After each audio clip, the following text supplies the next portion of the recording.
I am on a journey of revenge.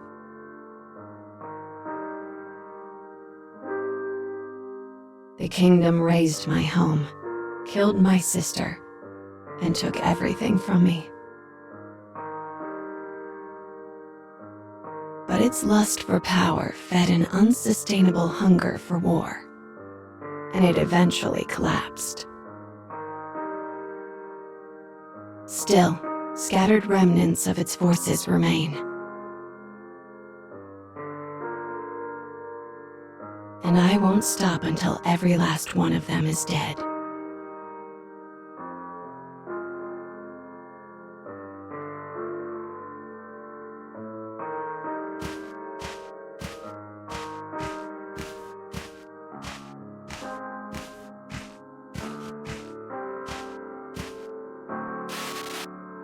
I tarry for a while in a small village. Under the midday sun, I hear a voice call for help. I see a kingdom soldier raise a fist and bring it down on the head of a woman. He moves to deliver a second blow. I leap in the way and take it myself before swiftly ending his life.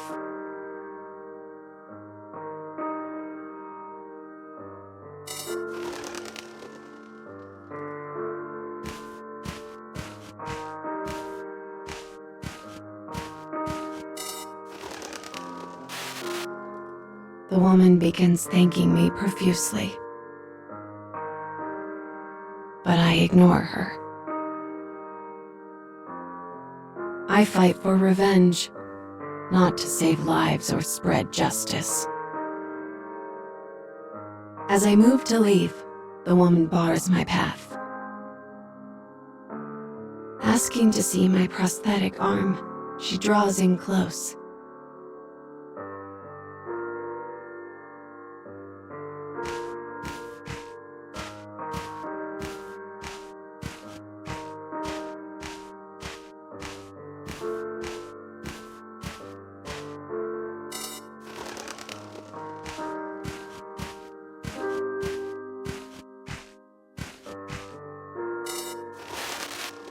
She examines it carefully, looking it up and down.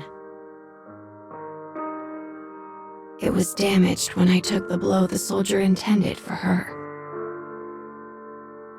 Though I try to explain that I can repair my arm, she waves me off with a dismissive grunt. "We've a skilled engineer in the village," she says. "Come along." Before I can think to protest further, she takes my hand in hers and leads me off.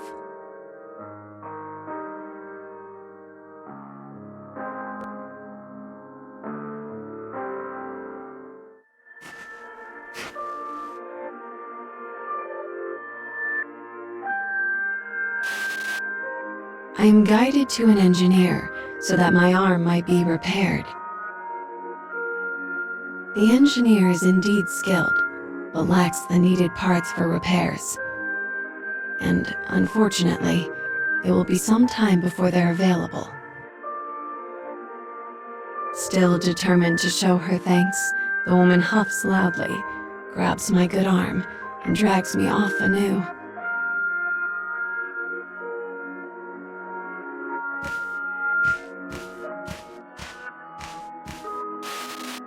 We end up in the village pub.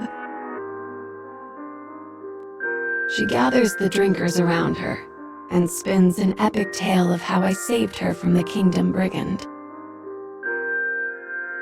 Soon, I find myself regaled with food, drink, and song from all corners.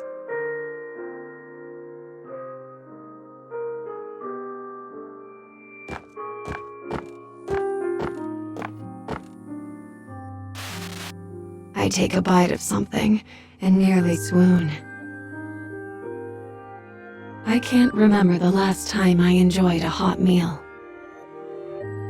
When the woman leans in and asks how it tastes, I feel an unfamiliar smile slowly make its way across my lips. How long has it been since I smiled? Weeks? Years? More? I thought I'd lost the ability to do such a thing long ago.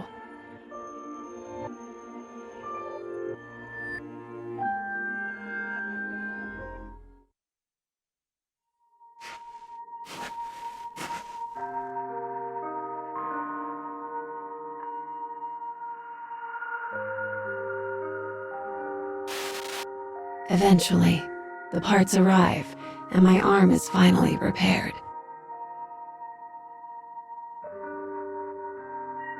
The woman asks me how it feels, and I'm both surprised and delighted that it seems to move more smoothly than before. As I test it out, the engineer smiles at me and says, "Consider this my way of saying thanks for saving my wife."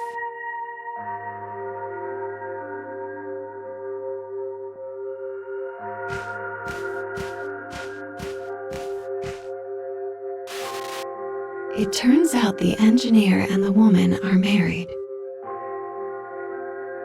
She turns red as he talks about everything he loves about her.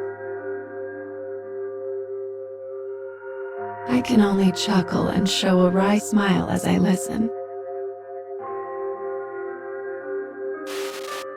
Finally, she can take no more attention and leads me out of the shop. As we walk, she tells me they have been married almost 3 years. She also thanks me again for my actions from before.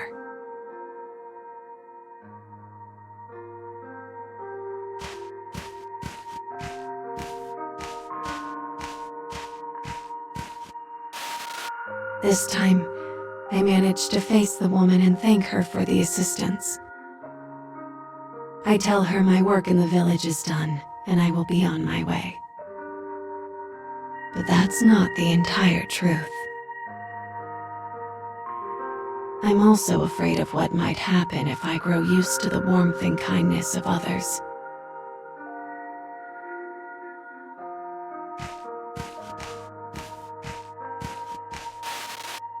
The villagers all gather at the edge of town to see me off. "Come see us again real soon," says the woman. As I walk away, the last thing I see is her small hand happily waving goodbye.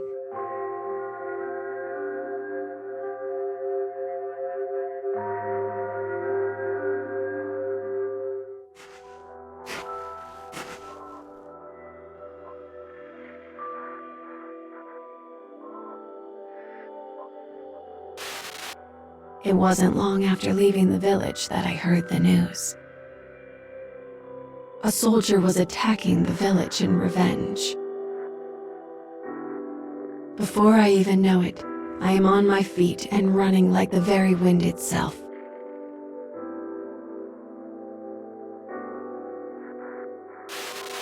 I find the village in flames.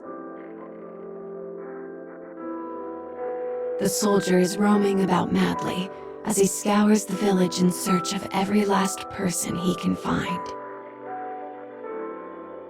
"That man was family," he cries as he puts another house to the torch. "All of you will pay for his death with your lives." My vision is fire.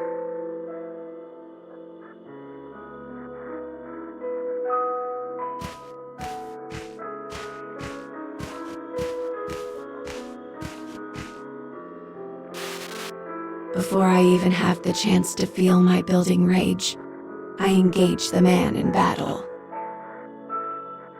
My arm works even better than before. In a moment, I cut him down like a dog.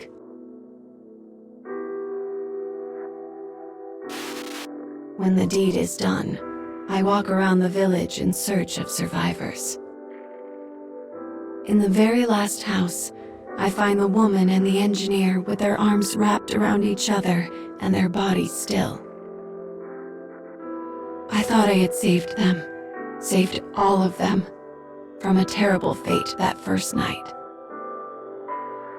But my actions had only been the impetus for an even greater tragedy.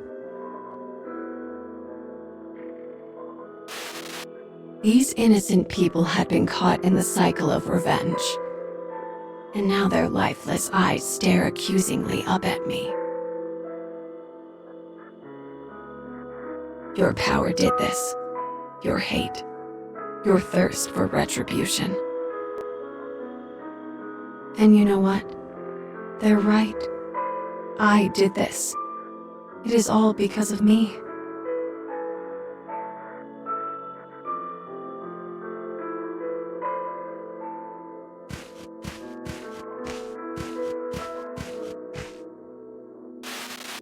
As I fight, I only add more links to the chain of revenge. But if I stop, so I have to fight.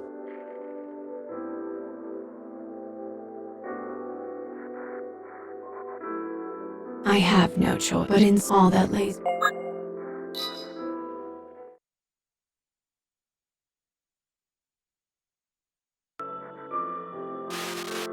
As I fight, I only add more links to the chain of revenge. But if I stop, the remaining soldiers will continue to commit their horrid atrocities. So I have to fight. I have no choice. But in so doing, will I too become an object of hatred in this world of never-ending slaughter? All that lays before my eyes is a crimson world of blood and fire.